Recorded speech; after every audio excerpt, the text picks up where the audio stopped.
Welcome to Skillful Tech Career Conference, Journey to Become a Digital Talent.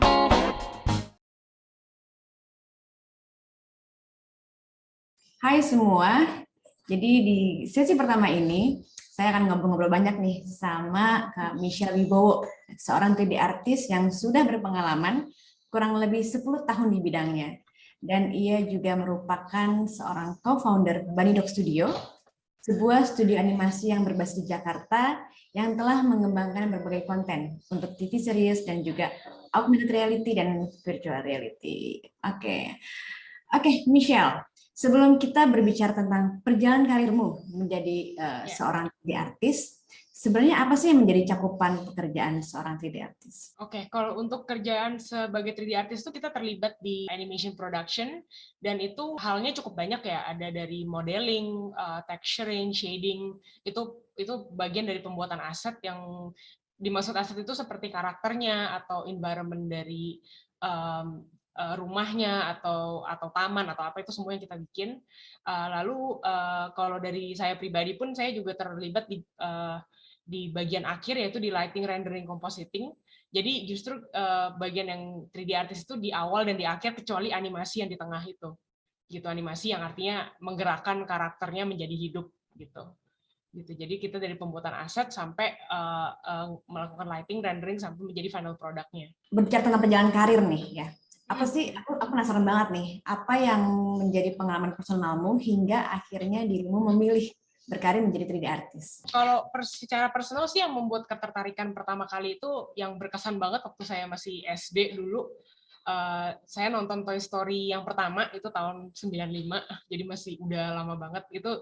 Itu kan kayak historic moment banget, karena Toy Story yang pertama itu adalah film CG animation yang pertama banget dibuat, dan itu kelihatannya tuh bener-bener kayak waktu saya masih SD itu ngeliatnya kayak itu something yang magical banget gitu, karena waktu itu saya taunya lebih ke yang 2D animation gitu kan, ke Looney Tunes atau kartun-kartun seperti Doraemon, DuckTales yang ada di TV-TV waktu itu kan.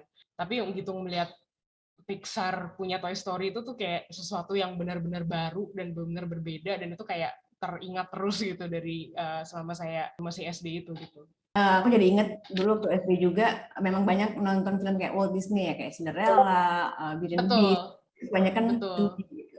Itu Oke, semua 2D, betul. Ya. Kalau untuk Toy Story, siapa tokoh favorit?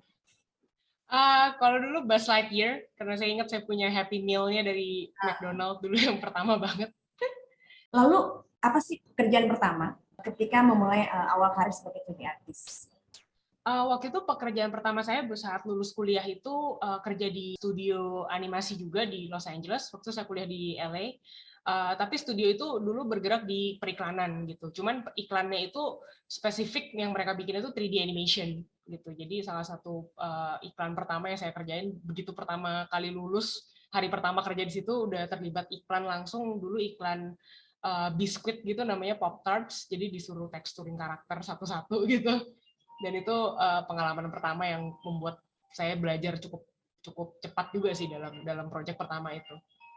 Untuk bisa belajar yang tadi cukup cepat gitu dalam ini gitu, apa saja hal-hal yang dibutuhkan untuk bisa berkarir di bidang ini?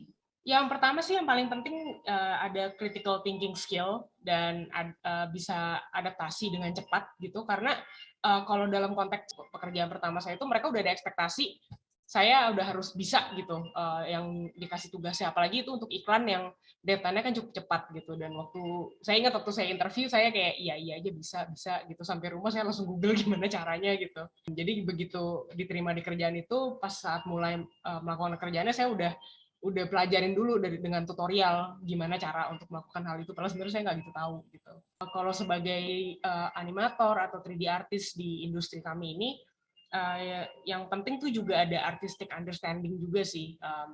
Jadi ini nggak sebatas hanya teknis aja, kayak di industri animation ini kan kayak perpaduan antara creativity dan teknologi juga gitu. Jadi kayak bisa memahamin good acting untuk animator, terus kalau untuk memahamin kayak design principles, mengerti soal komposisi, siluet, bisa menggambar juga itu suatu hal yang plus juga.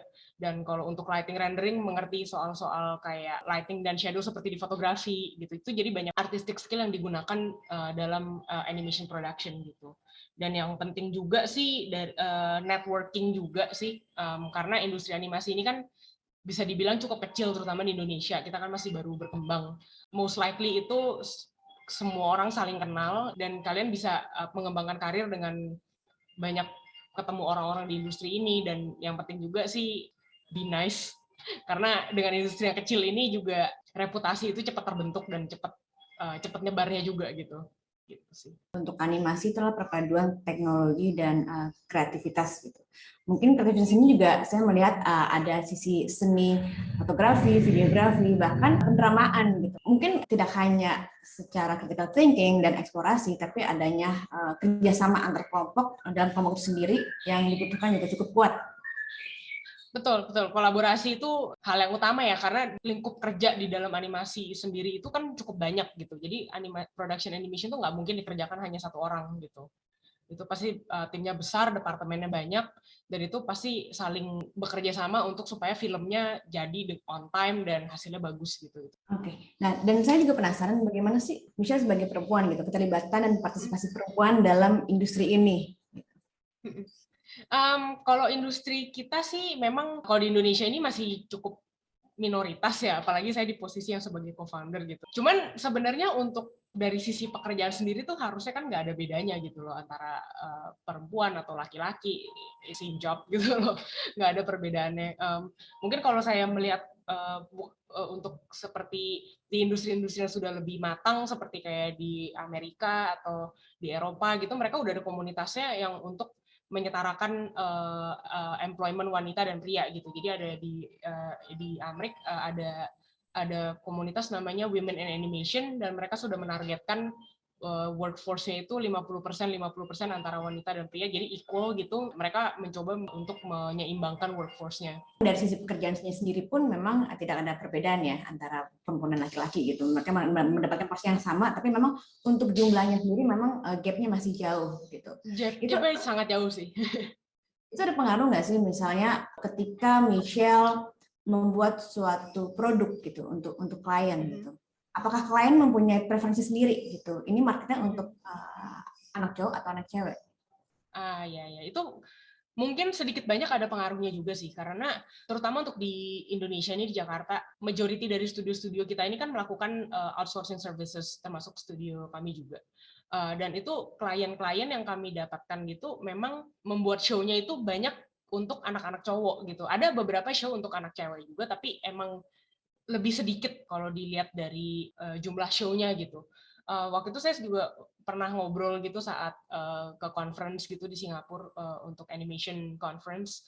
Itu sih kalau dari obrolan dari profesional itu memang marketnya pun berbeda sebenarnya, karena untuk anak-anak cowok itu age range untuk menonton animasi itu sedikit lebih besar daripada age range untuk anak-anak cewek yang masih menonton film-film animasi gitu. Jadi kayak untuk anak cowok mungkin bisa dibilang sampai sekitar umur 12 gitu masih banyak demand untuk animation. Tapi kalau untuk anak-anak cewek itu mungkin sampai sekitar umur 9 tahun gitu. Karena setelah itu mereka udah lebih cenderung ke yang pop culture. Ini spesifik ke market Asia gitu sih. Betul-betul. Mungkin saya juga ngeliat itu jadi mempengaruhi kebiasaan dalam melihat gitu film-film animasi yang tadi yang Michelle sebutkan. Gitu. Ternyata dari market pun lebih condong banyak ke anak laki-laki, sehingga itu mempengaruhi mereka nih ketika dewasa nanti kayak aku bercita-cita pengen menjadi misalnya animator atau jadi 3D artis. Ada pertanyaan juga dari Afni Eka nih, apa sih langkah awal sebagai pemula untuk menjadi animator? Langkah awal itu pasti ke YouTube cari tutorial. Jadi seenggaknya udah bisa menjalankan software-softwarenya, apakah itu Blender atau Maya. Dan untuk mencari resources, free resources juga sebenarnya cukup banyak. Jadi untuk menjadi animator itu kan kita menggerakkan karakter ya. Dan kalau dari TV show yang kita kerjakan itu kan ya harus dibikin dari awal. Nah, tapi untuk menjadi animator itu, untuk latihan atau untuk personal project itu banyak banget free rig gitu. Jadi itu karakter yang bisa kita download udah gratis itu, bisa kalian coba gerak-gerakin sendiri, dan itu dari situ belajar untuk memahami dan menerapkan, kalau di animasi itu namanya 12 prinsip animasi.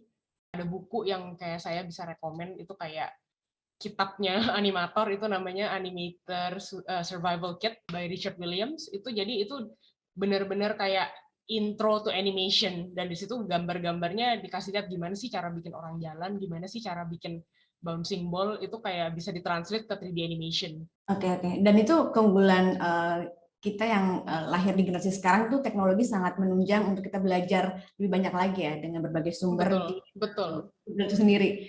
Itu tadi ngomongin soal software gitu. Sekarang software yang lagi dipakai apa nih? Kalau kita dan saya sendiri juga kita pakainya Autodesk Maya, dibilang sebagai industri standar, kayak majority masih pakai itu. Cuman tapi harus diingat sih, software itu hanyalah tools, nanti ke depannya pasti akan berubah. Yang penting kalian memahami prinsipnya, dan nanti untuk software lain tinggal nonton tutorial aja, harusnya bisa. Apa sih kegagalan yang pernah dihadapi ketika membangun Okay. satu? Kalau kegagalan sih, saya sih nggak, kalau looking back gitu ya sepanjang karir saya selalu mikirnya adanya tuh rintangan sih. Jadi saya kayak nggak pernah mikir sampai oh ini gagal nih gitu loh. Jadi kayak saya selalu mikirnya kayak oh ini jadi problem ya, terus kayak gimana sih cara fixnya untuk berikutnya. Cuman kalau misalkan kegagalan dalam arti kayak oh projectnya nggak jadi, ya udah gitu loh, it happens gitu, dan itu banyak terjadi apalagi setelah running a business gitu. Cuman saya nggak pernah mikir sampai karena ini nggak jadi ini berarti saya gagal, saya nggak mikir gitu, karena saya mikirnya oh berarti mungkin nextnya approach untuk ke klien seperti ini kali ya supaya projectnya jadi gitu. Ya, jadi mungkin lebih ke pembelajaran kayak dibanding. Betul.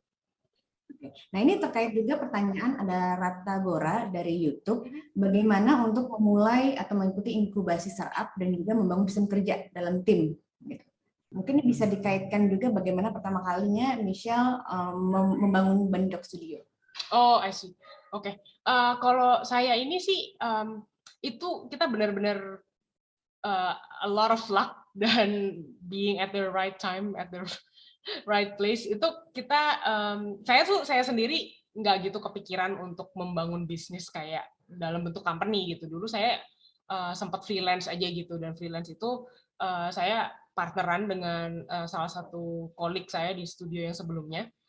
Dari situ kita membuat sebuah produk augmented reality gitu. Jadi itu cuma benar-benar for fun aja. Kita bikin dari ilustrasi-ilustrasi Inktober saya. Dari situ kita mendapatkan sebuah project lumayan besar untuk membuat kayak augmented reality display di toko retail gitu. Jadi sejak itu tuh kita berdua tuh kayak decide, oke, mungkin kita bisa partneran untuk mencari project gitu. Kayak kita nggak kepikiran untuk bikin company gitu, lebih ke oke, kalau ada project ini, ada opportunity ini, kita coba aja. Nah, terus sampai satu kali sambil kita mengembangkan freelance kita berdua ini, saya ke event di Jakarta itu untuk namanya Korean Content Association, dan itu mereka melakukan business matching antara studio di Korea dan studio di Indonesia gitu. Dan saya datang pede aja gitu, padahal nggak punya studio, nggak punya tim, nggak punya apa-apa, cuman berbekal ada demo reel aja gitu. Kita datang ya, dan di situ kebetulan ada satu orang yang dari Korea mau membuka studio di Indonesia. Dari situ kita jump into the opportunity, dan kita langsung melakukan prosesnya, langsung hiring. Dan saat itu untuk hiring pun kita nggak bisa ketemu, kita agak susah mencari resources yang sudah siap kerja, karena untuk yang mid level atau senior animator kan juga agak bingung gitu, karena mereka udah ada berkarir dan kita studio baru yang nggak dikenal siapa-siapa, mereka juga takut gitu kan pindah ke studio sama kita gitu. Jadi kita waktu itu training sekitar 30 animator in-house untuk melakukan project kita gitu. Jadi dari situlah kita mulai gitu. Aku juga ada pertanyaan ini dari Marulak Panjaitan gitu. Apakah bidang animasi memiliki prospek yang panjang ke depannya, dan bagaimana cara dalam menentukan keberhasilan karir di bidang tersebut? Oke. Kalau untuk di Indonesia sendiri ya sangat besar, karena kita tuh di industri animasi di Indonesia tuh masih terbilang cukup baru gitu ya. Kita masih di early stages-nya. Jadi untuk mencapai poin yang setara di Amerika atau Eropa itu kita masih panjang banget jalan kita, dan opportunity kita untuk mencapai ke arah situ masih ada banget gitu. Selain itu juga kita pun dilirik dari negara-negara di Asia lainnya untuk sebagai service provider di sini, karena dengan resources kita yang sangat banyak di Southeast Asia itu studio animasi yang sudah lebih dulu dikenal kan mungkin di Malaysia, di Thailand, tapi mereka tetap nggak bisa memenuhi demand-nya gitu. Jadi di Indonesia ini kita paling kuat di human resources-nya gitu. Untuk secara kekuatan Indonesia tuh cukup diuntungkan gitu karena kita mempunyai sumber daya banyak gitu dibandingkan negara lainnya. Betul. Dan juga dari sisi untuk sekarang dengan streaming wars yang dengan Netflix, Disney Plus dan itu mereka mulai mencari juga regional content. Mungkin yang bisa berdasarkan dari culture-nya Indonesia atau culture-nya Southeast Asia seperti Raya di Disney kemarin gitu. Jadi itu kesempatan untuk berkembangnya masih sangat-sangat besar. Oke. Mungkin selain memang sumber daya manusia di Indonesia yang cukup banyak dan kita mempunyai cukup banyak budaya dan kearifan lokal, itu jadi malah semakin dilirik nih dari negara luar untuk sama dengan Indonesia sebenarnya ya. Betul. Oke. Dan itu mengenai kekuatan gitu yang Indonesia miliki untuk orang-orang ingin berkarir di bidang animasi. Tapi apa sih tantangan yang Michelle hadapi gitu? Kalau sekarang tantangannya secara overall sih lebih ke infrastruktur dan ekosistem kayak IT-nya juga. Jadi kalau untuk infrastruktur, selama pandemi ini kan kita menerapkan WFH dan sekarang kami juga sudah menerapkan lebih kayak work from anywhere aja gitu. Jadi beberapa staf kami yang waktu di awal sebelum pandemi sempat relokasi ke Jakarta, mereka sudah pulang ke daerah masing-masing atau enggak kita pas hiring yang baru staf-staf baru kita di sejak 2021-2022 ini banyak banget dari luar kota, dari nggak terpusat di Jakarta gitu. Kita jadi kayak seperti blessing in disguise karena kita bisa hire talent pool dari seluruh Indonesia gitu.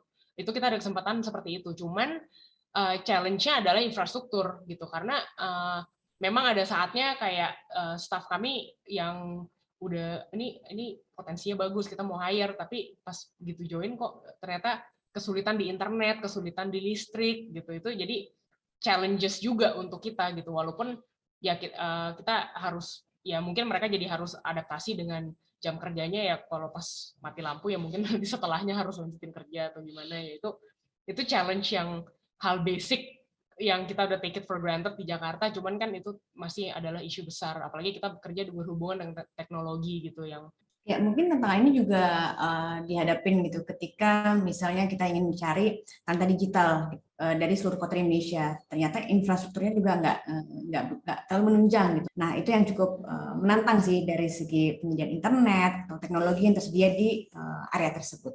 Seorang software developer gitu ada tips nggak sih kalau dia tertarik untuk masuk ke dunia animasi? Bisa banget kalau di industri yang masih terbilang baru di Indonesia ini masih belum banyak yang tahu. Jadi di animasi itu ada biasanya ada departemen yang namanya the pipeline development dan itu yang dibutuhkan itu adalah technical artist. Technical artist tuh artinya background itu bukan dari yang menggambar atau fotografi atau apa, cuman background itu adalah coding dan itu sangat dibutuhkan untuk di dalam studio itu membuat infrastruktur studionya gitu, infrastruktur software infrastrukturnya ya kayak di software Maya itu mereka ada Maya API-nya dan itu menggunakan Python itu bisa kita bisa fully customize software Maya-nya untuk sesuai dengan kebutuhan studio kita gitu. Jadi custom tools atau database untuk biasanya itu kita punya library aset yang kita perlu gunakan untuk produksi seperti kayak karakternya atau rumah-rumahnya, mobil, kendaraan itu kan kita harus jadiin library gitu supaya rapih kan. Dan itu kita butuh developer seperti itu gitu. Dan semua custom tools itu juga biasanya kalau di dalam studio itu by request bahkan kayak kadang animatornya kayak ini kayaknya bisa nggak sih di automate proses ini gitu atau dari klien juga misalkan memberikan kita materi dan kita udah mikir duluan kayak ini mungkin harus di automate begini lebih cepat kali ya gitu dan itu sangat dibutuhkan dan itu talent itu sangat sedikit di Indonesia ini. Oke, jadi tadi kalau bagi ada software developer yang tertarik untuk masuk bergabung di bidang animasi itu bisa sebagai technical artist dan memakai bahasa pemrograman Python ya dan itu sangat dibutuhkan sekali nih jumlahnya. di Indonesia Betul. juga.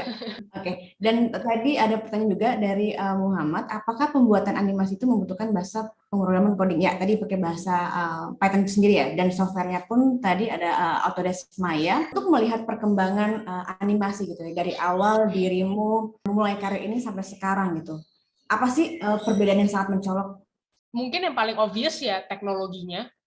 Dari sisi teknologi itu 10 tahun lalu dan sekarang ini sangat-sangat berbeda sekali. Ngelihat film-film Pixar yang mereka develop waktu itu, mereka tuh biasanya fokus di satu hal dan dikembangkan teknologinya supaya hal itu sampai jadinya bagus banget di film itu. Jadi misalkan mereka mengembangkan untuk film Brave, mereka mengembangkan tuh rambut gitu. Jadi mereka spend berapa tahun untuk develop tuh supaya rambutnya tuh bener jadi kayak bener-bener realistik banget gitu. Jadi ngedevelop tuh hal yang sangat spesifik untuk mencapai poin mereka kayak udah puas gitu lah. Tapi setelah itu tapi sekarang kalau saya melihat dari perkembangan teknologi yang hal-hal seperti itu kan sudah matang semua, dan itu sekarang mereka lebih ke eksplorasi style dan lebih mungkin bukan eksperimen ya, tapi lebih ke mengembangkan teknologi untuk artistic choice gitu. Jadi seperti Spider-Man, Spider-Verse yang dari Sony, dan mungkin Mitchell versus the Machines itu, mereka kan stylenya itu kayak beda banget dibandingin animasi-animasi 3D yang biasanya kita lihat. Mungkin direkturnya, gue pengen animasi gue kelihatannya kayak graphic novel atau kayak bikinnya kayak hand painted tapi animasi gitu. Dan itu lebih ke arah situ gitu kalau. Dengan pertanyaan dari Pramudia Tala. Nah, menurut kami Michelle, produk atau film animasi yang seperti apa yang bisa dikategorikan sebagai animasi yang bagus dan menarik? Kalau penonton animasi sih yang pertama cerita ya. Cerita itu harus make sense dan believable, karena walaupun animasinya bagus tapi ceritanya nggak menarik, itu udah kayak hampir pasti ngantuk gitu nontonnya dan nggak enjoy gitu. Dan kalau dari sisi actingnya sendiri, animationnya sendiri itu adalah kayak actingnya itu harus meyakinkan gitu dengan apa ya, dengan emosi yang otentik, dengan harus kita membuat kayak sampai penontonnya tuh bisa bersimpati kepada karakternya gitu loh. Jadi kayak ya kayak mungkin dulu yang paling gampang film Up gitu, yang cuman 2 menit pertama yang semua orang satu bioskop nangis-nangis gitu. Iya, Itu kan iya. iya, itu kan sangat believable gitu. Betul. Nah, itu aku ingat banget tuh film Up tuh benar-benar menguras air mata, bisa Iya, banget. itu keren keren banget sih, dan itu bisa sampai membuat penonton pun teringat sampai sekarang ya. Betul. Dan itu nggak pakai dialog, itu cuman bener-bener kayak slideshow dengan simple animation doang. Ini juga terkait dengan Rahman gitu. Apa sih, apakah itu menjadi tantangan gitu saat membuat suatu animasi? Bagaimana membuat istilahnya penonton juga hanyut dalam penokohan atau tokoh yang diciptakan? Itu menjadi tantangan ya, terutama saat kita bekerja dengan deadline. Udah deadline nih, cuman mungkin kalau kita spend 1 minggu lagi bisa lebih bagus gitu ya, itu memang tantangan sih. Jadi mungkin ada perbedaan juga di ekspektasi antara TV show dan feature animation. Feature animation itu kan biasanya waktu lebih panjang, ya tentunya berhubungan juga dengan budgetnya pasti lebih besar, pada umumnya lebih besar, dan itu kita sebagai artisnya itu diberikan kesempatan untuk benar-benar dipolish gitu hasil karyanya. Sedangkan untuk TV show itu kan udah kayak kejar tayang sebenarnya gitu.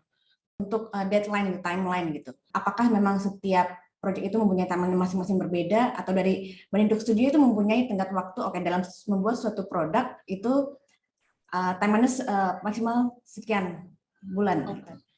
Itu tergantung klien sih sebenarnya. Klien yang mungkin dari Asia gitu emang tendensinya lebih pendek waktunya. Untuk animasi 11 menit itu biasanya kita sekitar 1 bulan untuk satu episode kita selesaikan. Dan dikerjain itu dengan tim ya, 8-10 orang. Ada juga animation yang tayang di Netflix dan itu dari Eropa, itu timelinenya lebih panjang untuk durasi lebih pendek gitu. Jadi kayak sekitar hampir 6 minggu untuk animasi ke 3 menit gitu. Dari satu proyek ke proyek lainnya itu ya tergantung dari mungkin lamanya juga suatu animasi itu dibuat juga, dan dari deadline yang diberikan klien itu sendiri ya. Kalau saya sih looking back gitu, mungkin dengan pengalaman kita belajar untuk work smart bukan work hard. Ya karena dengan realitinya animation itu workload-nya itu tuh tinggi banget dan waktunya tuh mepet banget. Jadi semakin kita bisa menstruktur cara kerja kita, itu akan semakin efisien gitu, time management dan belajar untuk work smart gitu. Coba research tools untuk automation, untuk tools yang memudahkan kinerja mereka seperti berbagai macam plugin, itu banyak banget yang kita berikan ke animator kita untuk mempercepat workflow-nya.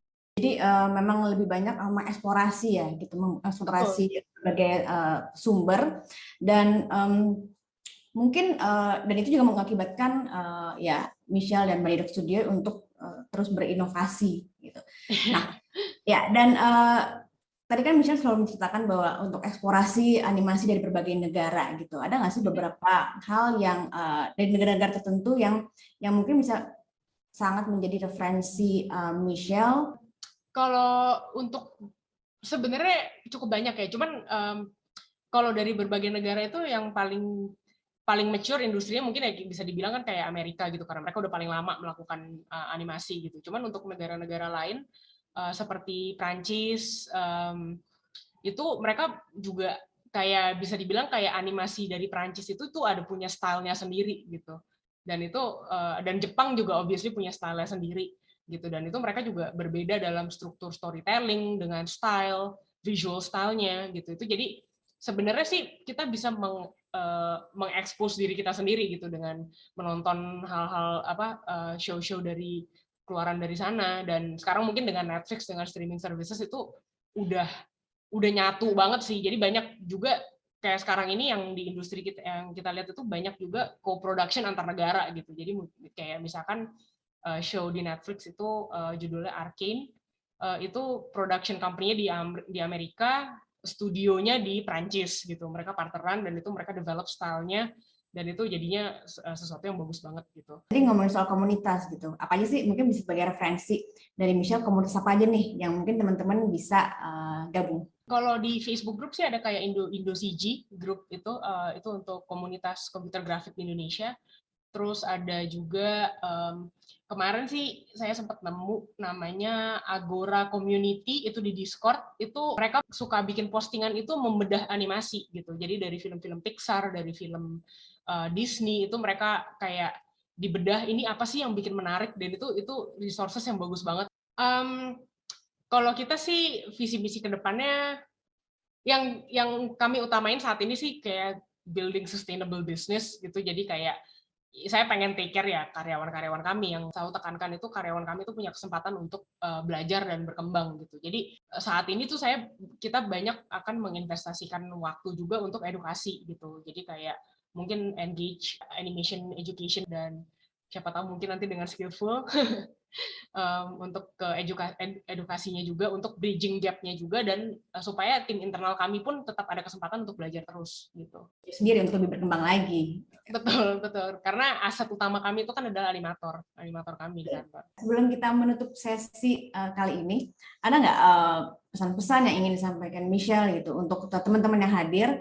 Hal utama yang tadi saya sampaikan sih lebih ke critical thinking dan adaptability itu. Sekarang ini kalau kita ngelihat, apalagi yang untuk mungkin di komunitas di sekolah-sekolah itu lebih ke saya pakai software ini, dan itu kayak ini nggak bisa, padahal software itu hanyalah tools gitu. Itu cuman alat membantu explore terus untuk mengembangkan ilmu barunya, skill baru. Dan itu juga penting karena ya dengan software yang setiap tahunnya update, dan mungkin juga ada tools-tools yang tahun lalu nggak ada, tahun ini baru rilis, dan itu sangat membantu. Itu kita harus tahu gitu, hal-hal seperti itu. Juga eksplorasi di segi artistiknya sih, kayak kita harus bisa melihat apa yang orang lain lakukan, terutama di industri-industri yang sudah lebih matang dari kita, dan itu kita apply di industri di Indonesia gitu. Itu menurut saya kayak mungkin cara yang paling baik untuk membangun industri kita juga gitu sih. Banyak miskonsepsi kalau animasi itu kan ini buat anak-anak, padahal animasi itu is a medium. Animasi itu adalah art form, bukan genre gitu, bukan genre untuk kayak ini film anak-anak gitu. Itu salah banget gitu. Jadi banyak juga kalau kita ngelihat dari streaming service atau dari film-film festival, banyak juga animasi yang ditujukan untuk orang dewasa gitu. Tapi ya medianya adalah animasi. Portfolio Banidog bisa ke website kita langsung, banidogstudio.com. Untuk personal sih saya biasanya di Instagram aja sih Mimi Michelle. Mungkin apa kedepannya nih Skillful akan berkolaborasi dengan Brain Doc Studio. Nah itu bisa tunggu aja kabarnya di Instagram kami di Skillful ataupun di skillful.com. Nah sekian sesi pertama pagi ini. Terima kasih banyak Michelle untuk waktumu dan sukses selalu untuk Brain Doc Studio ke depannya. Thank you juga Karen waktunya dan Skillful. Thank you banget. Senang banget bisa share.